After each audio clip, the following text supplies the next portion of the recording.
عندما يجتمع الغباء والقوة والسرعة والحب والصداقة والوفاء، فاعلم أننا نتحدث عن سونيك.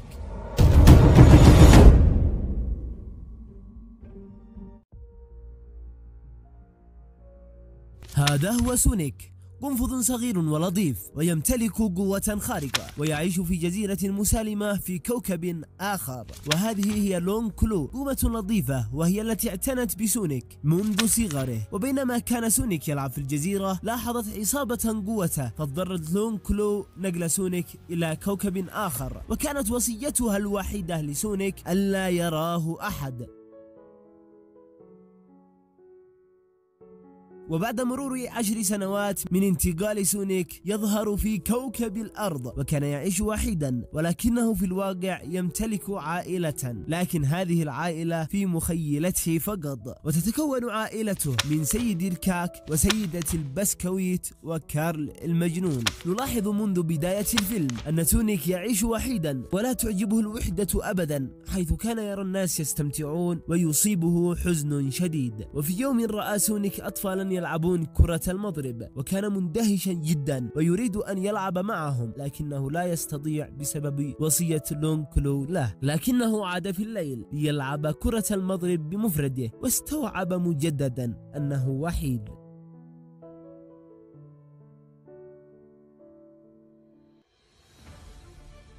غضب سونيك غضبا شديدا ودار حول الملعب بسرعة كبيرة جدا، تسببت بإنتاج ضربة كهرومغناطيسية أطفأت المدينة بأكملها. هنا لاحظت الحكومة وجود شيء مريب حول انقطاع الكهرباء، وكذلك وفي نفس الوقت لاحظ سيد الكاك وجود شوكة خاصة بسونيك.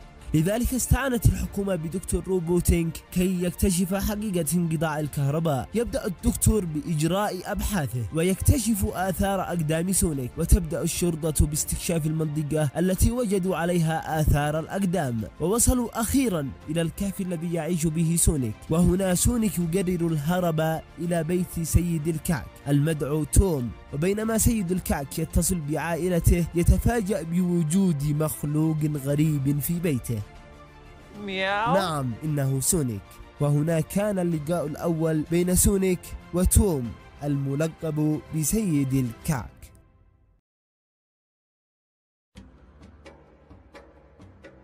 يخرج سونيك خاتم الانتقال بين الكواكب، وفي نفس اللحظة يخرج السيد توم مسدس تخدير ويقوم بتخدير سونيك. وبينما يرمي سونيك خاتم الانتقال يقرأ الكلمة التي موجودة على تيشيرت السيد توم، وهي سان فرانسيسكو، فتفتح بوابة إلى سان فرانسيسكو وتسقط سرة الخواتم الخاصة بسونيك إلى هذه البوابة، ويغمى على سونيك. يستيقظ سونيك ويجد نفسه في قفص أدخله إليه سيد الكعك، ووقتها يخرج من القفص ويجد سيد الكعك أمامه ويتحدث إليه. وهنا اندهش سيد الكعك بقدرة سونيك على الكلام، وهنا يخبر سونيك سيد الكعك أن الشرطة تقوم بملاحقته ويطلب منه حمايته، فيرفض السيد توم ويسأل سونيك لماذا تناديني بسيد الكعك؟ فأجاب سونيك لأنك دائما تكلم الكعك. في نفس اللحظة يصل الدكتور روبوتينك إلى بيت سيد الكعك، وهنا يقرر سيد الكعك إنقاذ سونيك والمخاطرة بحياته، ويقوم بإخباء سونيك في سقف المنزل ويخرج لمقابلة الدكتور روبوتينك. يخرج سيد الكعك لمقابلة الدكتور ويدور بينهم الحديث، وفي نفس الأثناء يرسل الدكتور روبوتاته للاستطلاع على سونيك داخل المنزل.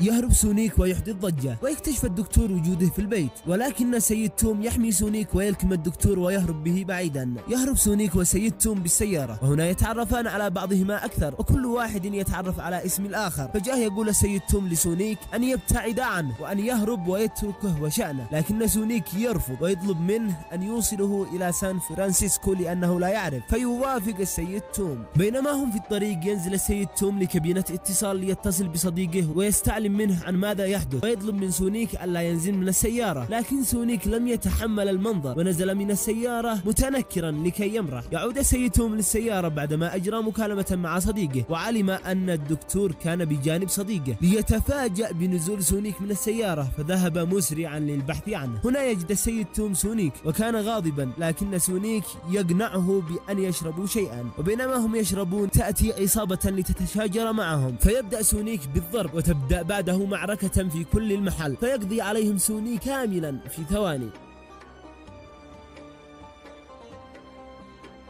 بعدها يذهب سونيك والسيد توم ليناموا في فندق قريب، ليتفاجأ السيد توم بوجود صورته على نشرات الأخبار وأنه مطلوب أمنيا بسبب مساعدة مخلوق فضائي. يواصل الدكتور روبوتينك البحث عن سونيك، وأخيرا يجده بينما كان سونيك وسيد الكعك على السيارة، وبدون أي سابق إنذار تهجم عليهم سيارة الدكتور روبوتينك، لكن سونيك يقرر الهجوم على السيارة بعدما عادت له حالة الكهرباء. يستطيع سونيك أن يدمر السيارة لكنه يفقد الوعي، فيعود السيد توم لكي يستعيده، وهنا كانت المفاجأة أن سيارة الدكتور لم تدمر بعد. يعود سونيك مجددا لتدمير الروبوت، لكن الروبوت يعود مجددا ومجددا إلى أن أصبح صغيرا جدا، وبعد عدة محاولات يتخلص سيد الكعك وسونيك من الروبوت، لكن يتبقى قطعة صغيرة جدا متفجرة من الروبوت، وفجأة تنفجر القطعة بسونيك ويتضرر منها جدا لكي يحمي سيد الكعك في مشهد حزين جدا.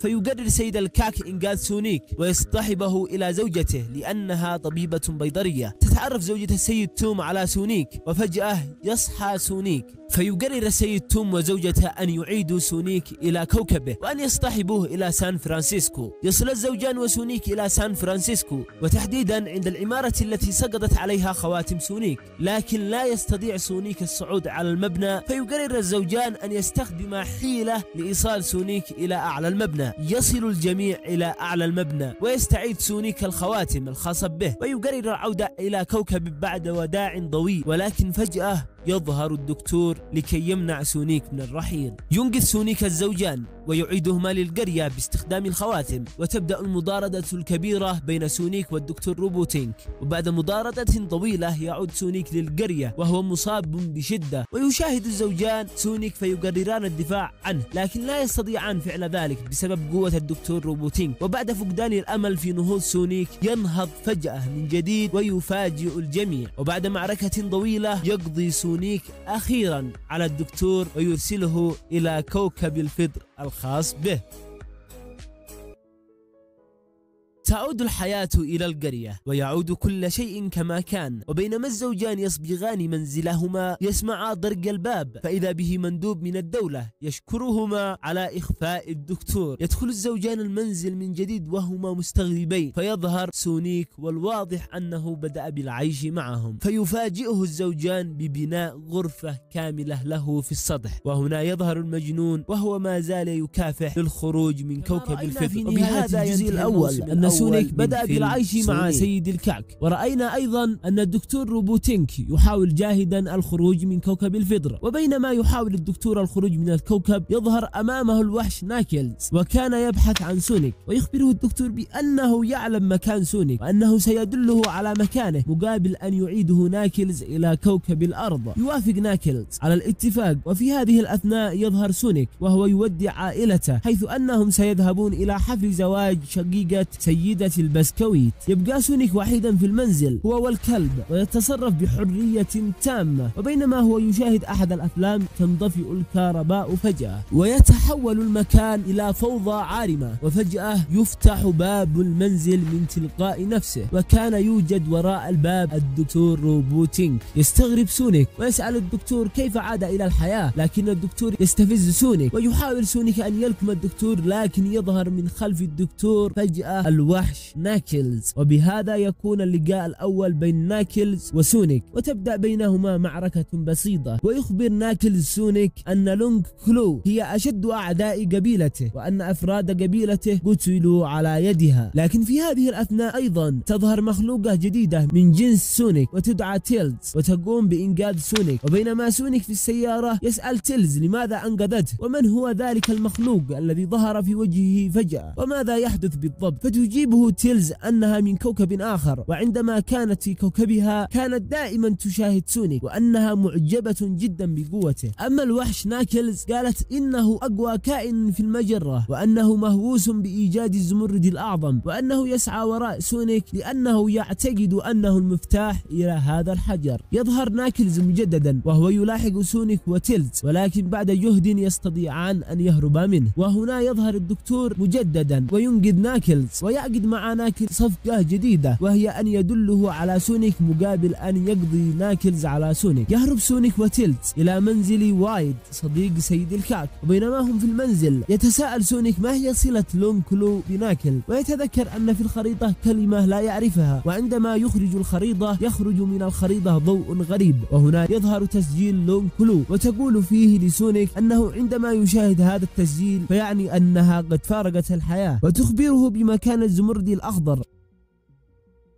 وتخبره أن مهمته في الحياة هو أن يحمي هذا الزمرد ويخفيه عن أعين الأشرار. تختفي لون كلو، وتدل سونيك على وجود الأحجار الكريمة التي يستطيع من خلالها أن يظهر موقع الزمرد الأعظم. كان أول مكان يجب عليه زيارته هو سيبيريا، فيطلب سونيك من تيلز أن ترافقه في رحلته، فتوافق تيلز، ويتعاهدان أن يبقيا أصدقاء بلكمة القوة، وينتقلان إلى سيبيريا. في هذه الأثناء يظهر الدكتور وناكلز وهما يستعدان للحاق بسونيك، وكذلك تظهر عائلة سونيك وهي تستعد لحفل الزفاف. يصل سونيك وتيلز إلى سيبيريا ويدخلان إلى خانة مخيفة، وتبدأ مشاجرة في الخانة كالعادة، وينتصر سونيك وتيلز في هذه المعركة. ينام سونيك وتيلز، وفي اليوم التالي يذهبا إلى مكان تواجد الزمردات السبعة، وهو المفتاح الذي يخرج الزمردة العظيمة. يستطيعان أن يأخذا الزمردات السبعة، ولكن هنا يظهر الدكتور برفقة ناكلز لكي يأخذان الزمرد، لكن سونيك يرفض إعطائهم الزمرد. وبعد مطاردة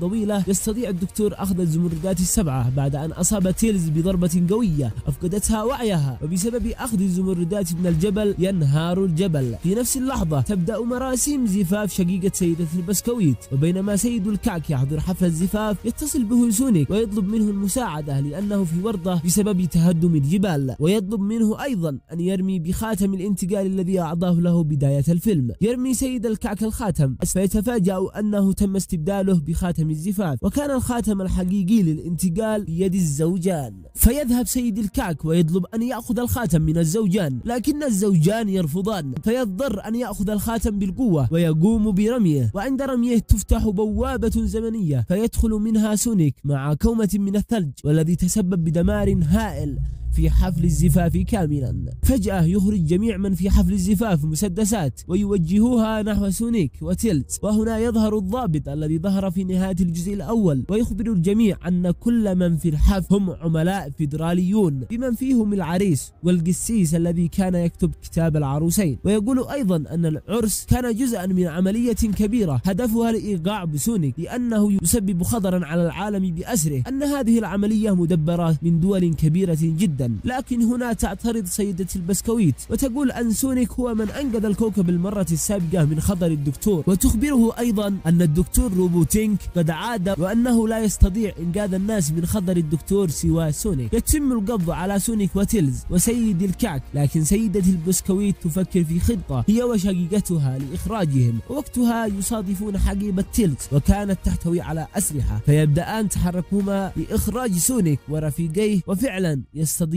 فعل ذلك. وهنا يظهر الدكتور روبوتينك وناكلز في جزيرة نائية وبحوزتهما الزمردات السبعة التي تؤدي إلى الزمرد الأعظم، فيضع الدكتور الزمردات على أرض الجزيرة، وهنا يظهر ضوء أخضر كبير جدا، وتظهر تحت هذا الضوء بوابة تؤدي إلى قبو يؤدي إلى الزمرد الأعظم. يرى سونيك الضوء الأخضر على الجزيرة، لكنه لا يستطيع السباحة كي يصل إلى الجزيرة، فيعزم بكل قوة أن يمشي على البحر، وفعلا يستطيع أن يمشي على البحر بسرعة جنونية، ويصل أخيرا إلى الجزيرة التي تحتوي على الزمرد الأعظم. يدخل الدكتور وناكلز إلى القبو الموجود تحت الجزيرة بعد أن تخطيا الكثير من الفخاخ، ويصلان أخيرا إلى موقع الزمرد الأخضر. وفي نفس الوقت يستطيع سونيك أن يتخطى جميع الفخاخ بسرعته ويصل مؤخرا إلى موقع الزمرد، وهنا يلتقي هو وناكلز مجددا ويبدأ بينهما قتال ضخم جدا. يستغل الدكتور روبوتينك القتال قتال بين سونيك وناكلز ويذهب إلى موقع الزمرد. هنا يلاحظ ناكلز أن الدكتور كان يخدعه ويخبر الدكتور أن هذا لم يكن اتفاقهم، لكن الدكتور يسخر منه ويخبره بأنه مخلوق غبي جدا وأنه كان يستغله منذ البداية لمصالحه الشخصية. يأخذ الدكتور الزمرد فيحدث بذلك خرابا كاملا للقبو، يغرق القبو، وهنا ناكلز يقع في مأزق حرج جدا، لكن سونيك يخاطر بنفسه ويقوم بإنقاذه. وبعد أن أنقذ سونيك ناكلز من تحت الماء كاد أن يغرق هو، لكن ناكلز يقوم برد الجميل له ويقوم بإنقاذ سونيك. وهنا تبدأ صداقة ناكلز وسونيك على هذه الجزيرة. تظهر تيلز بمروحية وتخرج ناكلز وسونيك من الجزيرة، وبينما هم متجهون إلى المدينة يظهر الدكتور في المقهى الخاص بصدى المدينة بعد أن استحوذ على طاقة الزمرد الأعظم. وتأتي قوات كبيرة جدا للإيضاح بالدكتور بعد أن علموا رجوعه إلى المدينة. يخرج الدكتور من المقهى لمقابلة القوات، وكان متواجد هناك الزوجان، وبدأ الزوجان بالسخرية منه وهم لا يعلموا أنه قد استحوذ على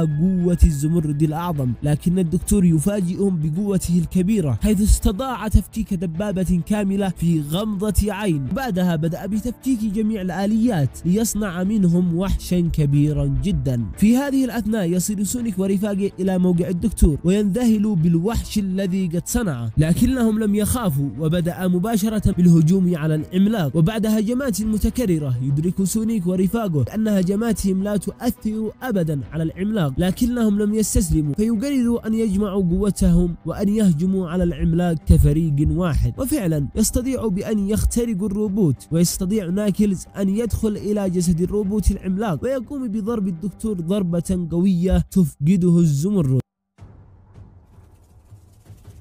لكن الدكتور لم يصب بأذى شديد ويقوم بالنهوض مجددا لاستعادة الزمردة، لكن سونيك يستحوذ على الزمردة. وهنا يقرر الدكتور أن يسحق سونيك، لكن الزمردة تختار جسد سونيك، وهنا يبدأ التحول الكبير. يخرج سونيك من تحت الركام ويظهر بشكل جديد وقوي جدا يبهر جميع الحاضرين ويخيف الدكتور، وما هي إلا ثوان معدودة من بعد هذا التحول حتى يقضي سونيك على الروبوت كاملا. يعود سونيك لطبيعته ويعود إلى عائلته وأصدقائه وهو فخور بانتصاره، هم كذلك فخورين جدا به. وهنا يصلح ناكلز الزمردة العظيمة بعد أن تدمرت من قبل الدكتور وينتهي المشهد. بعد عدة أيام يظهر سونيك والزوجان وتيلز وناكلز وهم يلعبون كرة المضرب ويبدون جميعا كعائلة واحدة. وبهذا ينتهي الجزء الثاني من فيلم.